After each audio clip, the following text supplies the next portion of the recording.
एक बार की बात है। भारत में एक राजा राज करता था। उसके पास एक बहुत बड़ी सेना थी, जिसकी सहायता से उसने अपने राज्य को बहुत विशाल बना लिया था। राजा के एक पुत्र था, जो उस विशाल राज्य का इकलौता युवराज था। वो सोचता था कि जब वो राजा बनेगा तो अपने पिता की तरह राज्य को और भी बड़ा बनाएगा। लेकिन राजा से दुश्मनी करने वाले कुछ दरबारियों ने युवराज को बहुत सी बुरी आदतों का आदी बना दिया। अब युवराज पूरी तरह बुरी आदतों का शिकार बन गया था। यह बात जानकर राजा बहुत दुखी हुआ। भविष्य में इतने बड़े राज्य के लिए एक योग्य राजा की जरूरत थी। राजा ने युवराज को बहुत समझाया, लेकिन कोई फायदा नहीं हुआ। राजा के कहने पर उसके भरोसेमंद मंत्रियों ने भी युवराज को समझाने की पूरी कोशिश की, लेकिन इसका भी कोई फायदा नहीं हुआ। अब राजा बहुत दुखी हो गया। अब उसे अपने राज्य का भविष्य बहुत अंधकारमय दिखने लगा। लेकिन राजा ने ठान लिया कि कैसे भी हो वह युवराज की इन बुरी आदतों को दूर करके ही रहेगा। उसने पूरे राज्य में संदेश भिजवा दिया कि जो भी युवराज की इन बुरी आदतों को दूर कर देगा, उसे राज्य का प्रमुख मंत्री बनाया जाएगा। अब तो बहुत से लोग युवराज की गलत आदतों को दूर करने के लिए तरह तरह के प्रयास करने लगे, लेकिन इन प्रयासों का भी युवराज पर कोई असर नहीं हुआ। अब तो राजा और भी ज़्यादा परेशान हो गया। एक दिन राज्य में एक प्रसिद्ध संत आए। राजा ने सोचा कि क्यों न वह युवराज को संत के पास ले जाए, और हो सकता है कि संत के पास इसका कोई उपाय हो। राजा संत के पास पहुंचा। संत ने सभी बातें ध्यान से सुनी और उसने राजा से कहा वह कल युवराज को उसके पास भेज दे।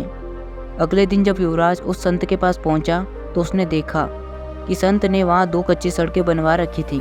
उसमें से एक सड़क पर उसने फूल बिछा रखे थे और दूसरी आने जाने वाली सड़क पर उसने बहुत छोटे छोटे पत्थर बिछा रखे थे। यह देखकर युवराज ने पूछा कि मुझे यहाँ क्यों बुलाया है और यह तुम क्या कर रहे हो?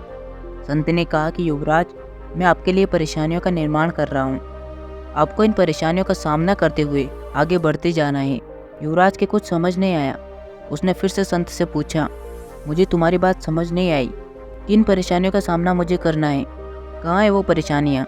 पत्थरों वाली सड़क की ओर इशारा करते हुए संत ने उत्तर दिया, इस सड़क पर मैंने बहुत से पत्थर बिछा दिए हैं। यही पत्थर आपके लिए परेशानी है, क्योंकि अब आपको अपने शाही जूते पहनकर इस पत्थर से बड़ी सड़क पर चलकर उसे पार करना है। युवराज बोला कि यह कौन सी बड़ी बात है? इन पत्थरों से भरी सड़क को मैं अभी पार कर देता हूँ। युवराज शाही जूते पहनकर उस सड़क पर लड़खड़ाते हुए चलने लगा और कुछ ही समय में उसने पत्थरों से भरी सड़क को पार कर लिया। संत बहुत खुश हुए और अब कुछ देर युवराज को आराम करने को कहा। आराम करने के बाद अब उस संत ने युवराज से कहा कि मैं चाहता हूँ कि अब आप फूलों से भरी इस सड़क पर चलें। अब युवराज ने वही शाही जूते पहने और सड़क पार करने लगा। लेकिन युवराज तो फूलों से भरी सड़क पर चलते ही बहुत लड़खड़ाने लगा। कुछ ही समय में उसके पैर से खून बहने लगा। वह कुछ दूर और चला, फिर गिर गया। सभी देखने वाले लोग बहुत हैरान थे कि फूलों से सजी हुई सड़क और शाही जूते पहने होने के बाद भी युवराज इसे पार क्यों नहीं कर पाया। अब सड़क पर गिरे हुए युवराज ने तुरंत अपना जूता उतारा और देखा कि उसमें से एक जूते में एक छोटा सा पत्थर था, जिसकी वजह से वह चल नहीं पाया। पैर से खून निकलने लगा। तभी वो संत युवराज के पास आए और मुस्कुराते हुए बोले कि यह पत्थर आराम करते समय मैंने आपके जूते में रख दिया था। मैं इससे आपको जीवन की सीख देना चाहता था। युवराज गुस्से में बोला कि मैं कुछ समझा नहीं, तुम मुझे क्या बताना चाहते हो? संत ने कहा कि यदि आपके रास्ते में बहुत से पत्थर क्यों ना हो, आप अच्छे जूते पहनकर उसे पार कर सकते हो। लेकिन यदि आपके जूते में एक भी पत्थर हो तो आप फूलों से सजी हुई सड़क भी 4 कदम नहीं चल सकते। इसी प्रकार आप पत्थर रूपी बाहर की अनेक परेशानियों का सामना कर सकते हैं, लेकिन आपके अंदर की एक भी बुरी आदत आपको जीवन में हार का सामना करा सकती है। ये बात युवराज के दिल को छू गई। अब वो समझ चुका था कि उसके अंदर की बुरी आदतें उसे कितना नुकसान पहुंचा सकती है। अब उसने निर्णय लिया कि वह अपनी सभी बुरी आदतों को छोड़ देगा और अपने पिता की तरह अपने राज्य को बढ़ाकर उसमें सुख और शांति लाएगा। इस कहानी से हमें जीवन की बहुत बड़ी सीख मिलती है। हम बाहर से मिलने वाली चुनौतियों से नहीं, बल्कि अपने अंदर की कमजोरियों से हार जाते हैं। हमारी एक गलत आदत हमें असफलता का सामना करा सकती है।